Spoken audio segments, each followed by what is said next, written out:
તો હાલો મિત્રો, જય માતાજી અને જય રામાપીર બધાને। તો આજે અચાનક જવાનું થઈ ગયું છે દીવ। હું પણ ફર્સ્ટ ટાઈમ જાઉં છું, તો ખૂબ જ મજા આવવાની છે દીવમાં। અને તમને દીવ કેવું છે, ત્યાંનો જે બીચ છે કેવો છે, ત્યાંનો ફોર્ટ કેવો છે તમને બતાવશું। તો બન્યા રહેજો અમારા આ વિડીયોમાં, ખૂબ જ મજા આવવાની છે। અને જે પણ કોઈ નવો હોય અમારી ચેનલને લાઈક, શેર અને સબસ્ક્રાઈબ કરવાનું ભૂલતા નહીં। તો મળીએ છીએ Diu. And 19 was the year I had to leave you, but now I'm seeing all the signs. Is this really happening? I can't believe it's true. I'm just as surprised as you. Is this really happening? તો 100 કિલોમીટરનું અંતર કાપીને finally હું પહોંચી ગયો છું દીવ। તો આ દીવનો નજારો તમે જોઈ શકો છો। દીવ એ કેન્દ્ર શાસિત પ્રદેશ છે। તો કેન્દ્ર શાસિત પ્રદેશનું જે સંચાલન હોય છે સીધું કેન્દ્ર દ્વારા કરવામાં આવે છે। તો અહીંયા રૂલ્સ અને રેગ્યુલેશન ફોલો કરવા ખૂબ જ જરૂરી છે। તો તમે પણ રૂલ્સ અને રેગ્યુલેશન ફોલો કરજો।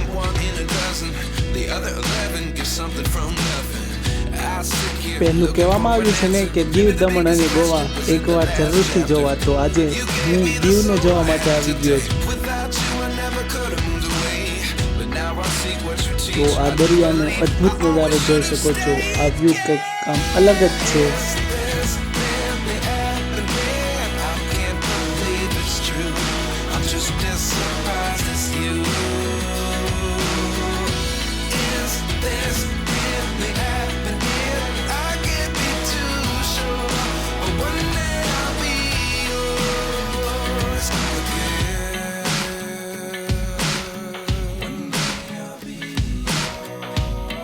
તો એક ગુજરાતી મૂવી કંઈક ફેમસ છે, ગુજરાતી મૂવી જે દીવમાં શૂટ થયેલું છે। તો એ કયું મૂવી છે એ કોમેન્ટમાં જણાવજો।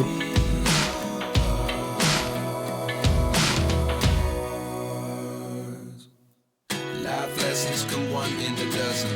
The other 11 get something from nothing. Life lessons come one in a dozen. The other 11 get something from nothing. Life lessons come one in a dozen. The other 11 get something from nothing. Life changes just open the door.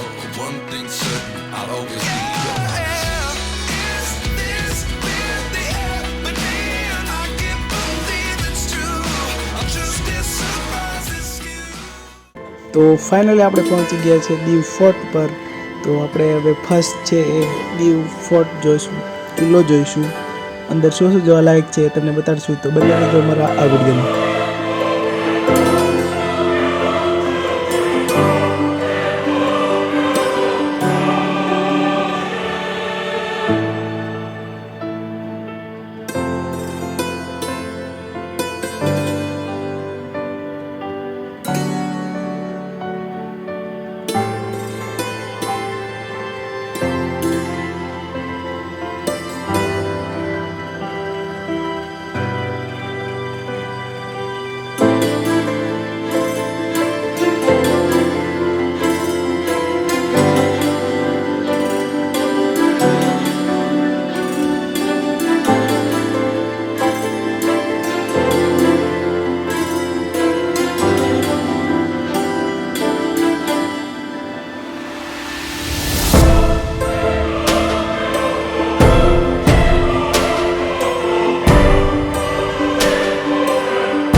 આ છે પહેલા જમાનાની તોપો જે યુદ્ધના સમયે ઉપયોગમાં લેવાતી.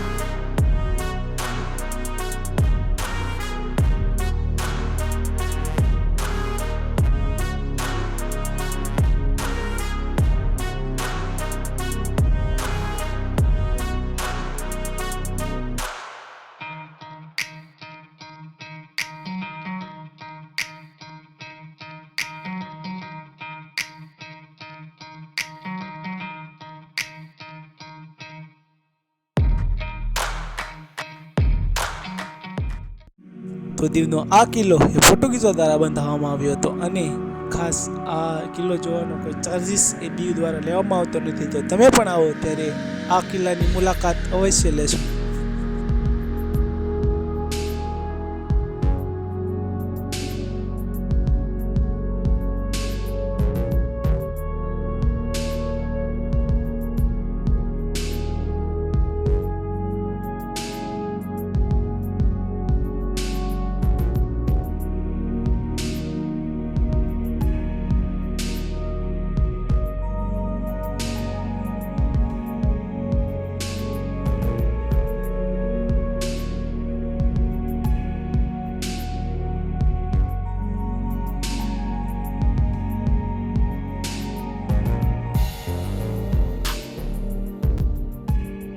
આ દરિયાનો અદ્ભુત નજારો તમે જોઈ શકો છો અને ખાસ એ આ દરિયાનું જે પાણી છે એ અવાજ ખૂબ જ આનંદદાયક લાગે છે. તમે પણ આવો ત્યારે અહીંયા જે વ્યૂ છે એ જોવાનું ચૂકતા નહીં.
તો તમને કેવો લાગ્યો અમારો આ વિડીયો એ કોમેન્ટમાં જરૂરથી જણાવજો. અને હજુ નાગવા બીચ અને દીવમાં જે જોવાલાયક છે ખાસ જે INS ખુકરી જહાજ છે જેને પાકિસ્તાન સામે લડત આપી હતી એ પણ જહાજનો વિડીયો આવવાનો છે, તો એ જોવાનું ભૂલતા નહીં. મળીએ છીએ નવા વિડીયો સાથે.